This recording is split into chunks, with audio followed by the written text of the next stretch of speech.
buen día a todos. Bienvenidos otra vez a un programa en Proyectos en Crecimiento. Hoy tengo el honor de presentarles a la psicóloga Mari Carmen Cabrera Cano, la cual ha tenido también demasiados diplomados muy interesantes, una maestría en Administración de Negocios y un doctorado en Psicopedagogía.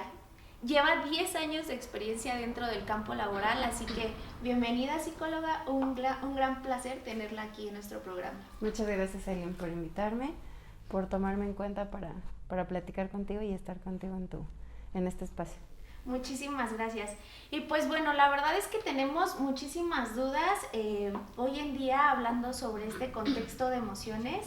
Entonces nos agradaría demasiado que nos platicara algunas experiencias, conocimientos sobre emociones negativas, positivas, algunas emociones en específico, pero sobre todo me gustaría empezar con ¿por qué es importante el control de las emociones en las personas, tanto positivas como negativas, y este control no importando edad y género?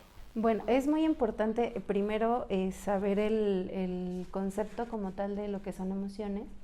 Las emociones son estímulos que se dan ante una respuesta ya sea externa o interna, incluso del individuo. El individuo siempre actúa ante ciertos estímulos, entonces eso es una emoción, nos predispone a un estímulo.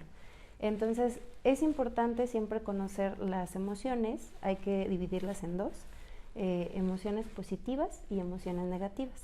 Las emociones positivas son todo lo que nos causa agrado, de lo que obtenemos un beneficio, todo lo que es placentero para nosotros. Entre ellas está el amor, la felicidad, todo eso. Es muy amplio las emociones positivas, y las emociones negativas son todo lo que nos causa desagrado.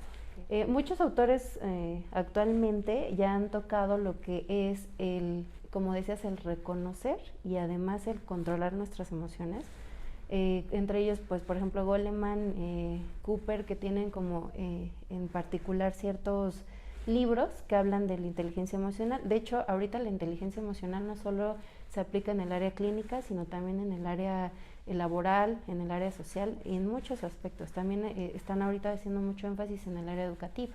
Entonces es importante conocer este concepto de inteligencia emocional, trabajar en ello. No es tan fácil, pero sí se puede trabajar en ello. Yo creo que hoy en día es un boom social esta parte del control de las emociones, identificación y también de la evaluación de las emociones en cualquier contexto donde nos desarrollemos. Pero también me gustaría que nos platicaras un poquito sobre algunos tips, estrategias para saber controlar esta parte emocional, sea positiva o negativa. Entonces, ¿como qué tips o qué estrategias podemos tomar todos los que nos están viendo para esta parte del control? Hay muchas estrategias que podemos trabajar de manera personal. De manera personal, una es si estoy en un ambiente de mucho estrés, tratar tal vez de alejarme de ese ambiente de estrés, o aprender a controlar ese ambiente de estrés también, manejar mi estrés también, y si me puedo alejar totalmente de ese ambiente, pues preferentemente hacerlo. También buscar actividades que me saquen un poco de esas emociones que a lo mejor son un poco negativas. También la parte de cambiar la rutina constantemente, pero si definitivamente muchas veces no podemos hacerlo de manera como personal, entonces si ya yo noto que no puedo hacerlo por sí mismo, buscar ayuda de un profesional, y obviamente ya este profesional me va a ayudar a buscar las mejores herramientas, me va a dar como muchas técnicas para el control de emociones. Eso es lo más importante. Yo siempre les recomiendo que antes de que ocupen alguna técnica, alguna herramienta, acudan con un profesional para saber cuál es el diagnóstico realmente que hay detrás de esto. Claro, claro. Y por ejemplo, ¿en qué momento nosotros tenemos que saber que ya necesitamos la ayuda de un profesional, en este caso psicólogo, psicoterapeuta? Pues normalmente es cuando ya no hay control total de las emociones, por ejemplo en lo que es la ira, la frustración, que ya hay agresividad, y no solo física, sino también verbal, psicológica, hacia las demás personas y hacia nosotros mismos.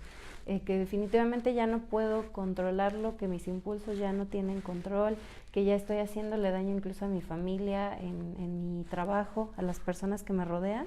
Claro. Todo eso también es importante, es un factor importante para tomar ya sea terapia o ir con algún profesional, algún psiquiatra. Hay muchos médicos también ya dentro de lo que es las enfermedades, muchas veces hasta ellos ya los envían a las personas a terapia.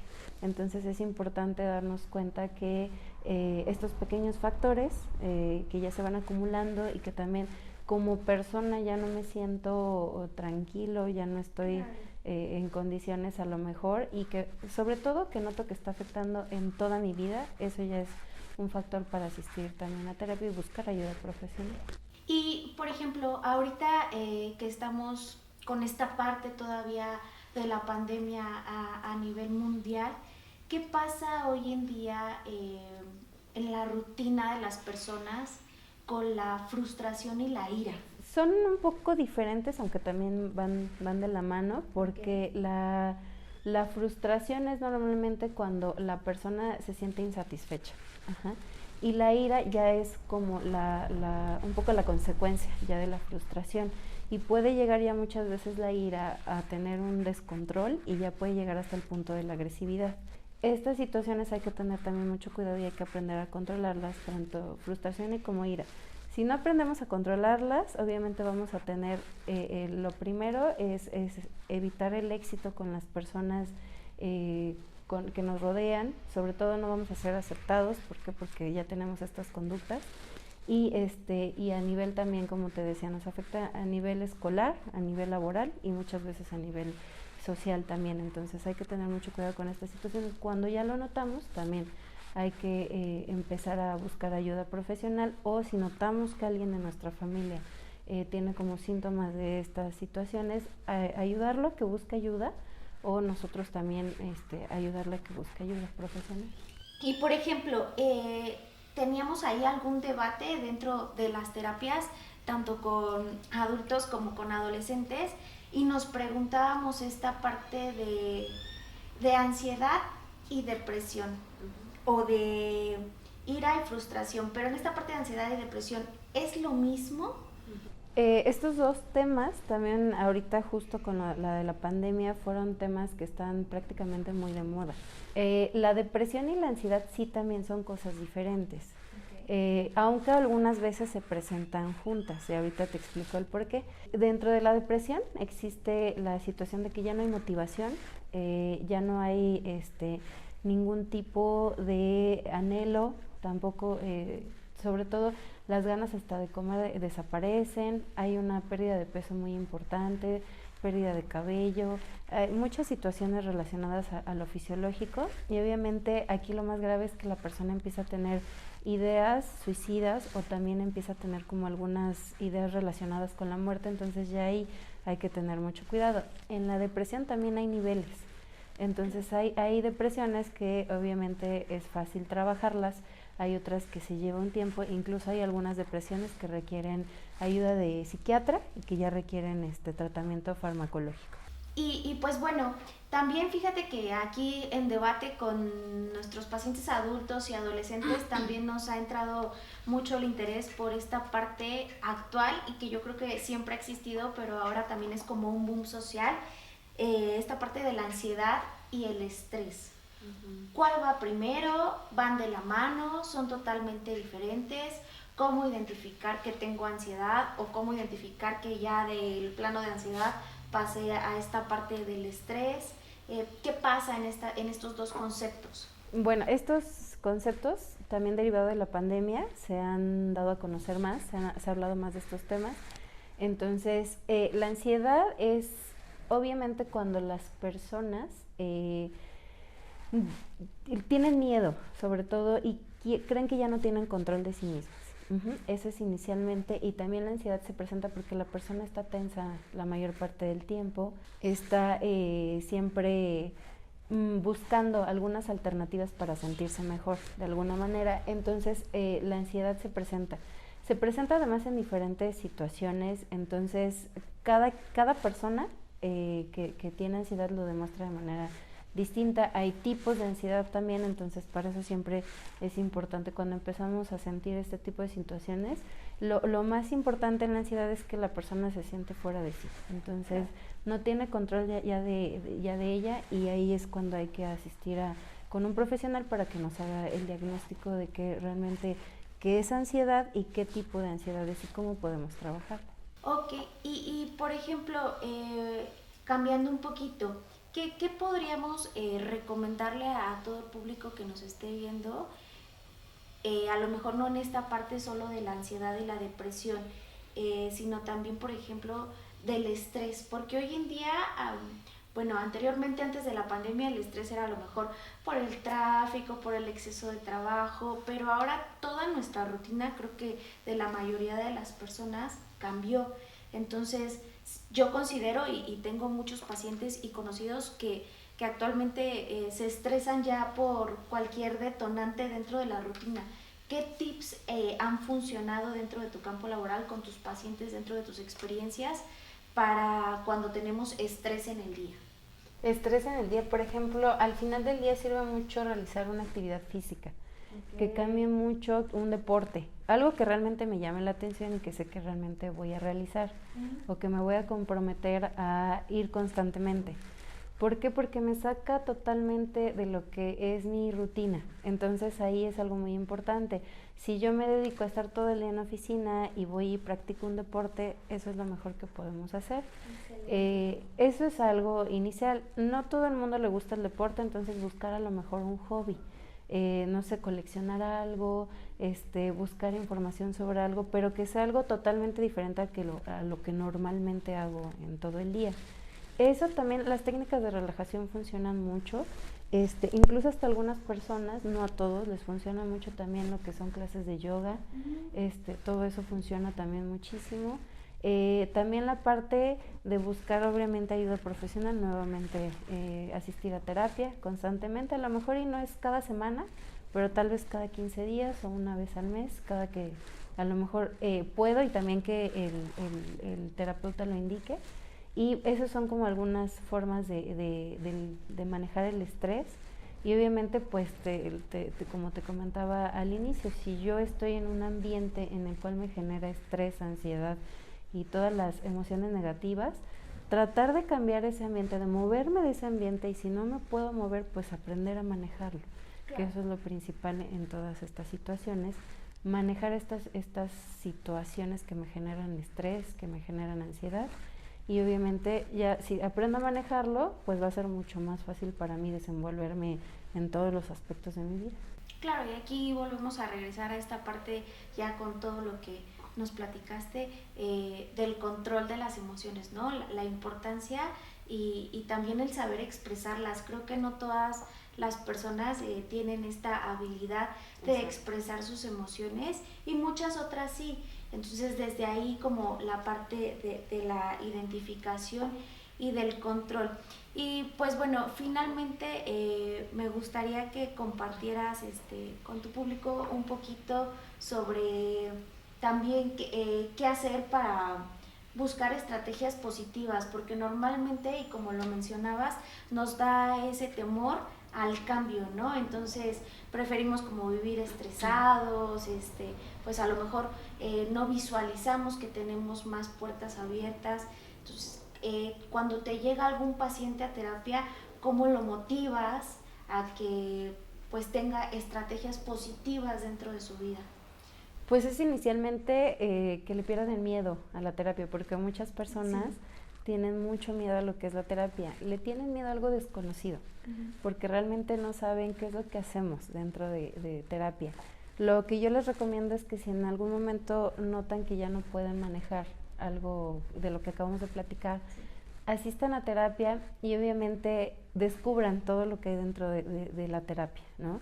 Dentro de la terapia manejamos diferentes técnicas, no es solo como a lo mejor muchos piensan que los vamos a regañar, que vamos a utilizar técnicas como un poco agresivas, no sé qué imagina la mayoría de las personas, pero ya cuando están dentro se dan cuenta que es algo totalmente normal, realmente no se les modifica nada en su vida diaria, solamente es hacer algunas, pues sí, ellos hacen modificaciones, pero dentro de lo que hacen todos los días. Entonces, con estrategias nuevas que nosotros les vamos dando, que también ellos van descubriendo, que juntos vamos descubriendo. En terapia nunca decimos qué es lo que tienen que hacer. Siempre les decimos o los acompañamos. Esa parte siempre yo se las hago saber desde la primera sesión. Yo te voy a acompañar, pero no te voy a decir qué es lo que tienes que hacer. Te voy a acompañar en tus elecciones y tal vez te diga sí, vamos bien, o tal vez no vamos bien, pero sí te voy a acompañar. Y obviamente ya ese acompañamiento a las personas les ayuda mucho y obviamente empiezan a motivarse mucho para asistir a su terapia. Siempre también les recomiendo que si inician un proceso terapéutico, más en estas situaciones de depresión, ansiedad, todo eso, si inician su proceso, que lo terminen. Claro. Porque casi siempre ya se empiezan a sentir bien y lo primero que hacen es, ya, se dan de alta automáticamente, entonces que terminen ellos ese proceso para que realmente el terminar un proceso es poder incluso yo como individuo caminar solitos y ya sin ayuda de mi terapeuta. Aun cuando terminan su proceso, muchas veces tienen sus sesiones abiertas, entonces pueden regresar cuando hay alguna otra situación que a lo mejor no saben cómo manejar, pero bueno, ya ese es el fin de un proceso y sobre todo que no tengan miedo a iniciar un proceso. Y desde mi experiencia eso es totalmente real. Todavía existen por ahí algunos tabús sobre los especialistas, terapeutas, psicólogos, pero a mí desde mi experiencia me ha servido mucho el tomar terapia en diferentes etapas de mi vida y como lo mencionabas, a lo mejor cerré un ciclo difícil, algunas emociones difíciles que no sabía cómo controlar, pero pues al paso del tiempo pueden surgir nuevos motivos que uno a lo mejor no desea y es necesaria nuevamente el apoyo de un especialista. Pues la verdad es que me encanta esta parte de charlar con ustedes que llevan la experiencia y toda la sabiduría de la mano. Tú llevas la verdad un historial en cuestión currículum muy amplio. No sé si después nos comentes para que dejemos abajo tu red social donde te podemos encontrar, por si pues la gente que nos está viendo gusta comunicarse contigo, desea contactarte, trabajar contigo, estaría perfecto. Yo que llevo conociéndola ya un buen tiempo, la verdad es que es una excelente psicóloga, sabe trabajar muy bien con todos sus pacientes, tiene diferentes estrategias y actividades sobre todo, porque a veces también uno piensa que el ir con el psicólogo o con algún terapeuta es totalmente sentarte, platicar y en ocasiones no. La verdad es que en este caso Mari Carmen nos ha dejado actividades rutinarias muy padres donde hacemos este autorreconocimiento de nuestra persona, esta confianza, este amor propio, que en otros momentos también vamos a hablar precisamente de esta parte del amor propio y la confianza, ¿no? Entonces, pues muchísimas gracias por estar en nuestro proyecto, por sacarnos estas dudas que a lo mejor fueron poquitas, pero que realmente tienen una gran complejidad y que también depende del caso, ¿no? No todos los casos que llegan a consultorio son fáciles. Sí. Entonces, pues muchas gracias, Mari Carmen. No sé si gustes decirles algo al público que nos esté viendo en cuestión esta parte de psicología. Pues muchas gracias primero por el espacio y pues estoy también a sus órdenes de manera privada, en consultorio privado. Okay. Yo trabajo como psicóloga clínica, te dejo mis datos para cualquier situación. Ok, los ponemos abajo. Ajá, y pues me pueden encontrar en mis redes sociales como Mari Carmen Cabrera. Okay. Así estoy y bueno, pues normalmente siempre es con previa cita para poderles dar la mejor atención. Claro, muchísimas gracias. Acuérdense que también ya existe esta modalidad del internet, entonces no directamente de donde nos ubiquemos, tiene que ser la asistencia personalizada. También podemos usar estas ondas de redes para contactarnos con todo tipo de especialistas, en este caso con la experta en el área de psicología, Mari Carmen. Y pues les recuerdo que no se olviden suscribirse a nuestro canal, darle like, compartir. Son temas educativos de mucho interés que en Proyectos de Crecimiento abarcamos todas las áreas, no nada más del área educacional, ¿verdad, Mari Carmen? Sí. Sino de todo tipo de temas que pueden impactar en su vida rutinaria. Muchísimas gracias por estar en otro video con nosotros. Nos vemos el próximo mes en Proyectos en Crecimiento.